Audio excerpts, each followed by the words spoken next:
Good afternoon, everybody. Welcome to Westview. We had a fabulous technology cohort session today, and I'm going to let the teachers tell you who they are, what they teach, and a little bit about their lesson.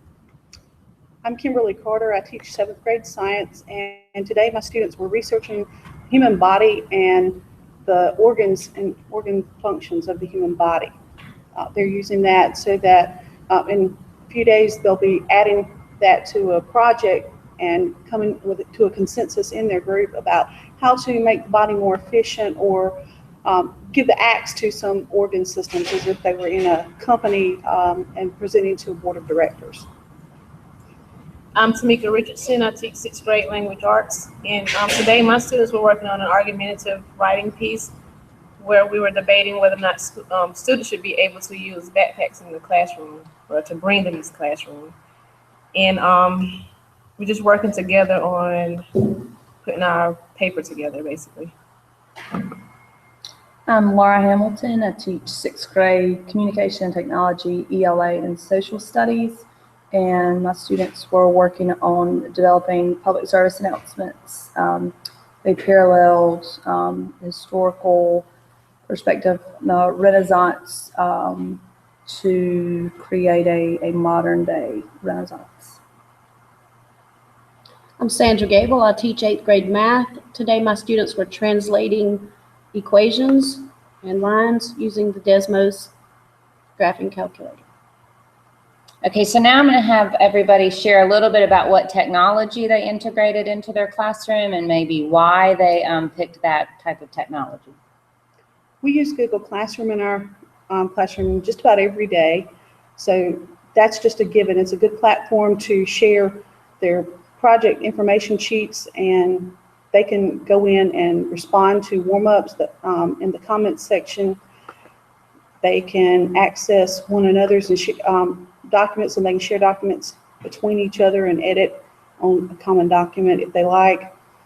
And then I had lists of websites, approved websites, and I think I would have added maybe a few more websites to what we had used. Not sure that I would change much of anything with those particular technologies for what we were doing today. And I might stop right there and share that Ms. Carter and Ms. Gable both used iPads on iPad carts, but Ms. Richardson and Ms. Hamilton are both one-to-one with Chromebooks. So you may have questions for them about Chromebooks. I would say it would work better on Chromebooks, I think. We use Chromebooks in our class, and we also use Google Docs. We created a chart that they shared with their group members. They had 3 in a group. And they also utilized the chatting, the comment section, so they can talk to their group members. They were not side by side, so they're kind of like their group members were across the room, so they were able to utilize chat. We also used today's Meet so that the whole class can have a voice in the debate. We used Chromebooks, but also used an iPad cart because the camera on the Chromebooks is only forward-facing. They could choose iMovie or WeVideo on the Chromebooks. Use stop motion app, Ajax Animator. It really depended on what their focus was for their public service announcement. And you want to tell them what they're doing after they make their public service announcement? With their final product, their announcement will be uploaded to VoiceThread, and once that's completed, the other members of the class will view everyone's public service announcement, and the site will allow them to comment, provide feedback, ask questions. So it's an extension of the activity that allows them to see a lot of other resources and strategies other students used. And I use the iPad cart. We use the Desmos. I use Google Classroom as well. And I had a link on Google Classroom to Desmos because the apps weren't downloaded on it. There is an app for that. I also had a link to a checklist and a early finishers form done in Google Form.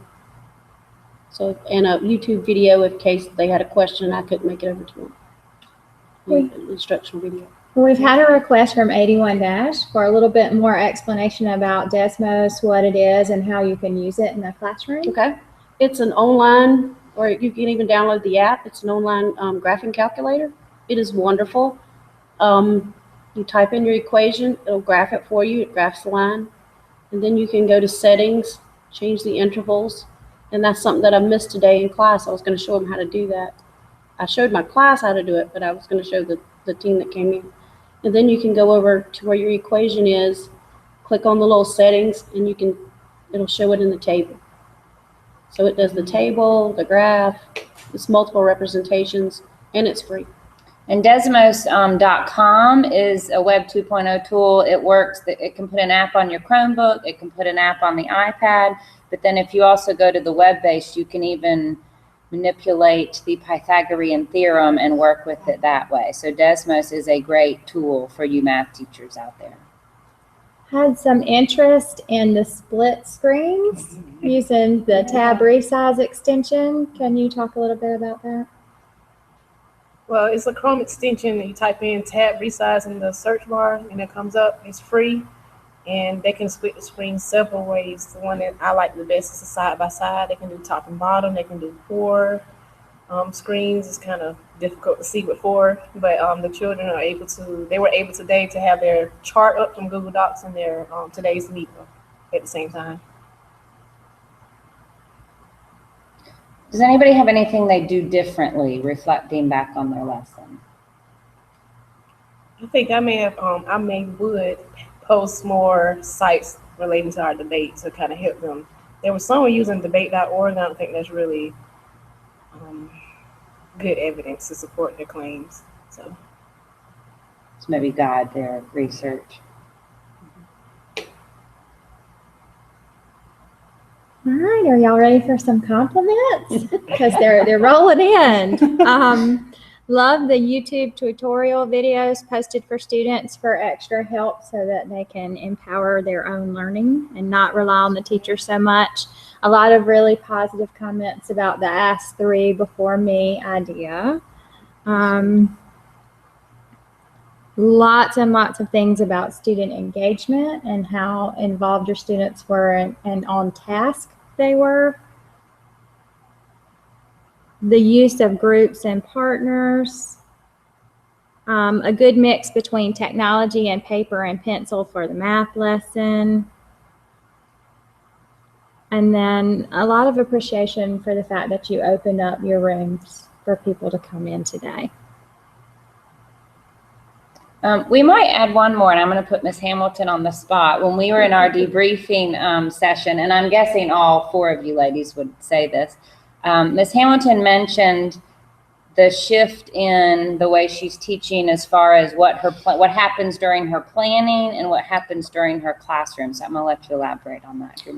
I think the majority of what I do is geared toward planning, and once thinking about being observed today, I was concerned it would seem like I was just kind of a picture on the wall, because it's unless they ask me a question or needed for conferencing, my role is very minimal at that point, because they're very independent, and they're able to expand upon what I've given them and get them to that point. It works really, really well. It's exciting to see. So I think all of you would say you see yourselves more as facilitators in the classroom with direct instruction at times, but the whole lesson is not direct instruction anymore. I think there's a lot more front loading of the idea and getting it all together before we give it to the kids. A lot of effort goes into the planning and creating and coming up with what they do, and then we put it in their hands and they have to do.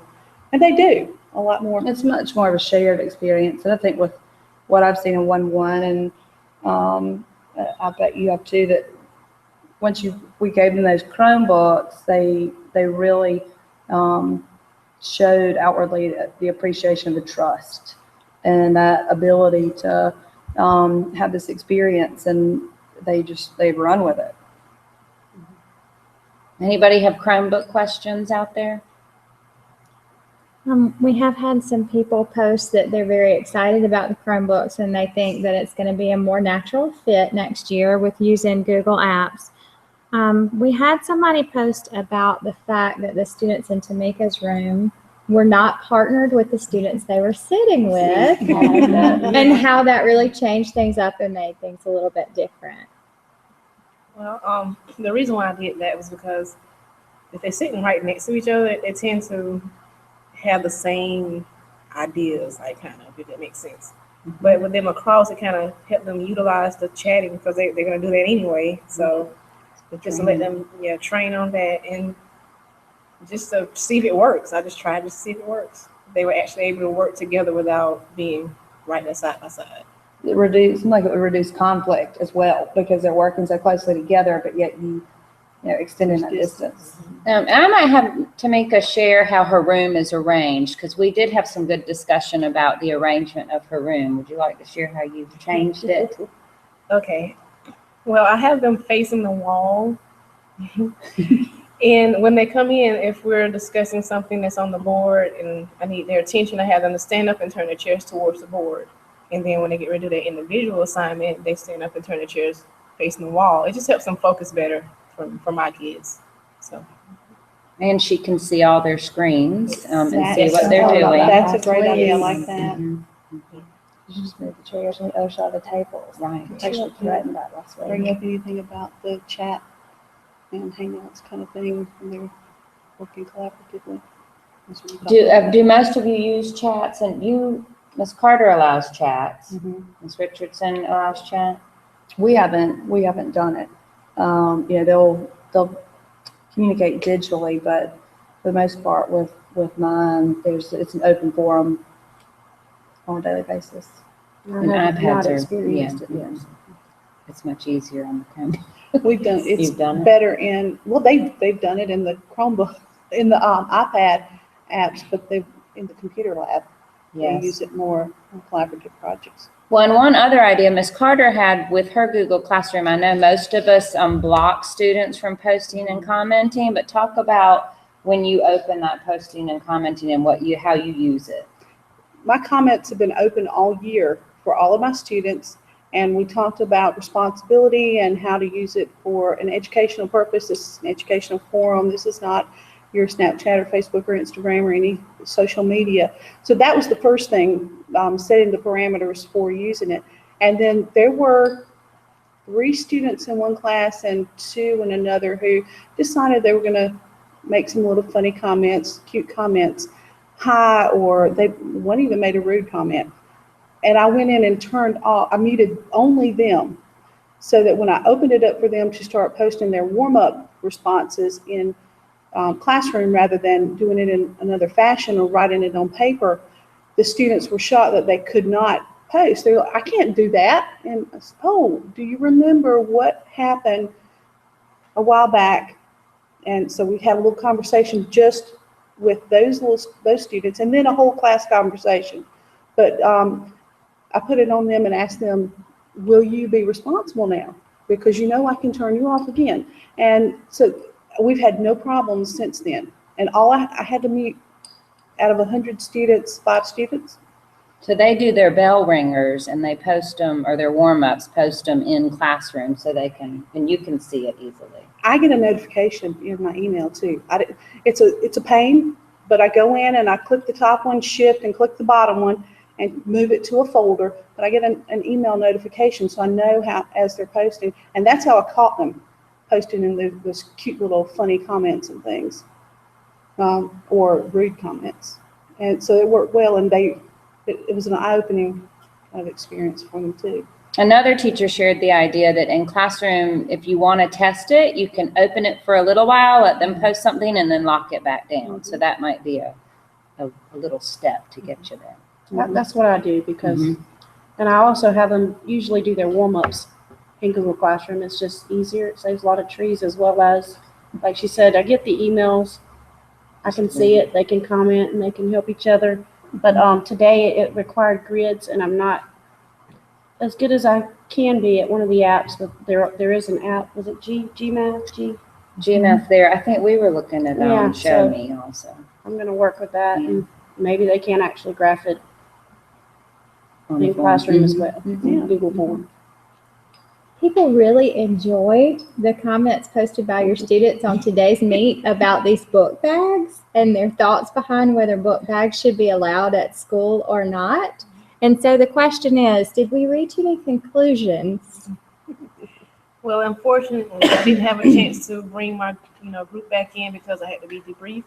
But tomorrow we will have a very deep conversation about, some of their thoughts. I'm gonna pull the transcript back up and we'll talk about that. So I don't have an answer for you.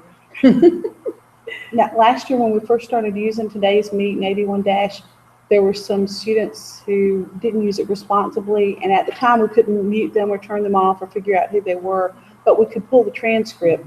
Have you had that with sixth grade this year? Any issues with not being responsible? Well, just a few, what's ups and LOLs and things like that, but nothing inappropriate. So, and I make them put in their name. The name that I call you is what you're going to put in. So, That's right. That's when we logged in it under other names of students in the classroom. But I think we can. Are there any more questions for us?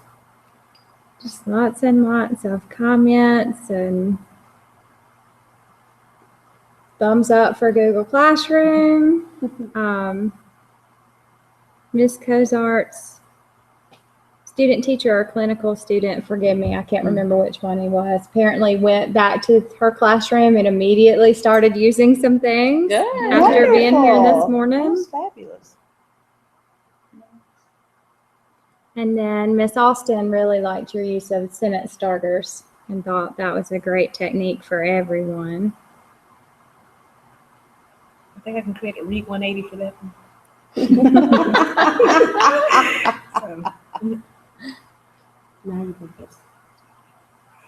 You're the only school that does it. All right, well, I guess we can say thank you. I appreciate all of you for opening your classrooms to us. Great job. Lots of awesome things we're seeing. We appreciate it. Thank you. And if y'all have questions, I guess add them to 81 Dash and we can go back and answer. But thank you. Hey.